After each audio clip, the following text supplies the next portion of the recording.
अजय देवगन की भूज मूवी की shooting cancel हो गई है। क्या? तुझे कैसे पता है?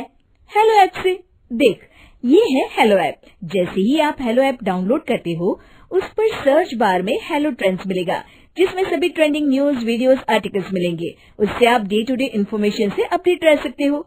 ये तो बहुत अच्छा ऐप है। मैं अभी डाउनलोड करके खुद को अपडेट करती हूँ।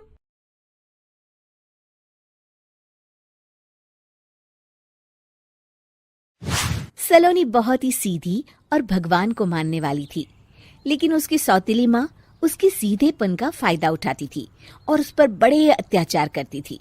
जरा सी चूक हो जाने पर उसकी खूब पिटाई करती। अरे सुनते हो, कोई लूला लंगड़ा देख इसकी शादी तय करो और इसे इस घर से बाहर का रास्ता दिखाओ। सलोनी के पिता जानते थे कि मीना एक चांडाल औरत है, इसलिए वो एक अच्छा घर देख सलोनी की शादी कर देते हैं।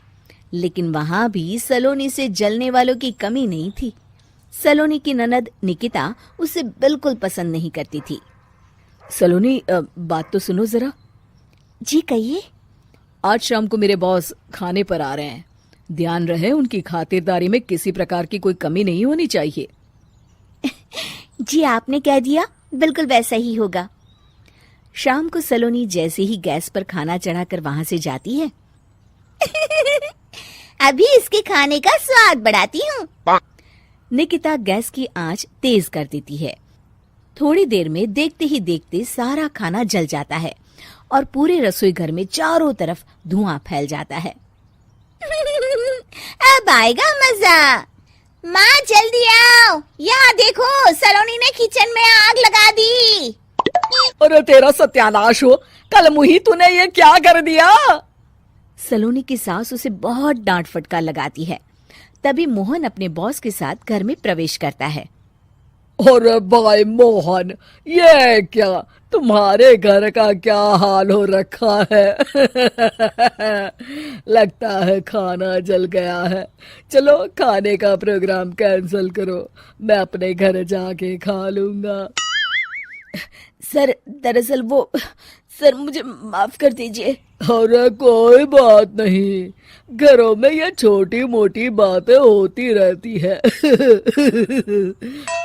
मैं समझ सकता हूँ, फिक्र मत करो, मैं नाराज नहीं हूँ और इस बात का तुम्हारे प्रमोशन पर भी कोई असर नहीं पड़ेगा। चलो अब चलता हूँ मैं। बॉस के जाते ही मोहन सलोनी पर भड़क उठता है और उसे खूब खरी खोटी सुनाता है।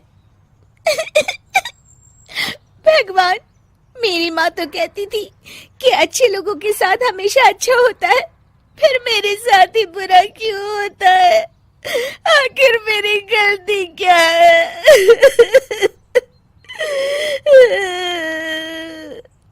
तभी आकाशवाणी होती है। बेटी, अब तुम्हें कोई दुख नहीं दे पाएगा। तुम्हारा बुरा सोचने वाले के मन की सारी बातें तुम पहले ही जान जाओगी। अगले दिन सलोनी निकिता को चाय देने उसके कमरे में जाती है। तब निकिता के मन में कुछ बातें चल रही थी।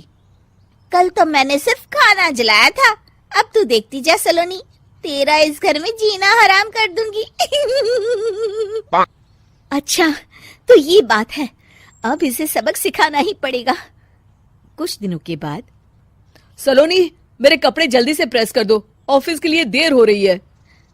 सलोनी मोहन के कपड़ों के पास प्रेस गर्म होने के लिए रख देती है और अपने कमरे में चली जाती है। तभी हॉल में निकिता आती है। सलोनी चुपके से उसे देख रही होती है। आज अगर मैंने ये कपड़े जला दिए, तब तो पक्का मेरा भाई इस सलोनी की बच्ची को धक्के मार के घर से बाहर निकाल देगा।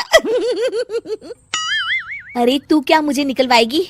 महादेव है मेरे साथ। ठहर जा निकिता, आज तो तेरी खैर नहीं। सलोनी अपने पति मोहन को बुला लाती है और निकिता की सारी करतूत दिखाने लगती है। निकिता गर्म प्रेस मोहन के कपड़ों पर रखकर अपने कमरे में चली जाती है। मेरी बहन इतनी बड़ी चालबाज निकलेगी, मैंने तो सोचा ही नहीं था। मुझे माफ कर दो सलोनी, मैं तुम्हें गलत समझ रहा था। मोहन निकिता को बुलाकर उसे खूब डांट फटकार लगाता है। उस दिन के बाद से सलोनी की जिंदगी पूरी तरह बदल जाती है। सलोनी हर किसी के मन की बात सुन लेती थी। दूसरी तरफ निकिता का कोई भी दांव सलोनी पर नहीं चलता था और आखिरकार वो भी सलोनी के आगे घुटने टेक देती है। फिर एक दिन सलोनी की सास की सहेली ममता अपनी बहू कविता के साथ वहां आती है। कविता मन ही मन कहती है, अरे ये बुढ़िया पागल है जो मुझे यहाँ लेके आ गई। कहाँ मैं अपनी किटी पार्टी छोड़ के इसके साथ यहाँ मरने आ गई। पता नहीं कब तक इसे झेलना पड़ेगा। अरे ये जल्दी मरे और इसकी सारी जायदाद मेरे नाम हो जाए। सलोनी कविता की सारी बातें सुन लेती है। अरे कविता, तुम अपनी सास की जायदाद के लिए उन्हें झेल रही हो और उनके मरने का इंतजार कर रही हो। ये तो गलत बात है। सलोनी की बात सुनकर कविता बिना देर किए कहती है, अरे ये तुमने कैसे सुन लिया? ये सारी बातें तो मैं अपने मन से बोल रही थी। तुमने कैसे सुन लिया? बस फिर क्या था। ये सुनते ही कविता के बगल में बैठी उसकी सास उसकी चोटी पकड़ लेती है। क्यों रे कलमुही, तू मेरे बारे में ये सब सोचती है? मम्मी जी मुझे माफ कर दीजिए। बड़ी आई मेरी जायदाद लेने वाली। मैं आज ही अपने वकील को बुलाकर सब कुछ छोटी बहू के नाम कर देती हूँ। चल घर चल, आज तेरी अच्छी खबर लेते हूँ। इस तरह सलोनी लोगों के मन की बातें सुन लेती थी, लेकिन धीरे धीरे सलोनी को एहसास होता है कि उसके आसपास के सारे लोग एक दिखावे की जिंदगी जीते हैं और सब एक दूसरे के बारे में बुरा ही सोचते हैं। हे भगवान, दुनिया में कैसे लोग हैं? सबके मन छल कपट से भरे हैं। मैं तो लोगों के मन की बातें सुन सुनकर तंग आ चुकी हूँ। मैं अपनी जिंदगी में अब बहुत खुश हूँ। अब आप मुझसे ये शक्ति वापस ले लीजिए भगवान। इस तरह भगवान सलोनी को दी हुई शक्ति वापस ले लेते हैं और सलोनी एक आम जिंदगी जीने लगती है।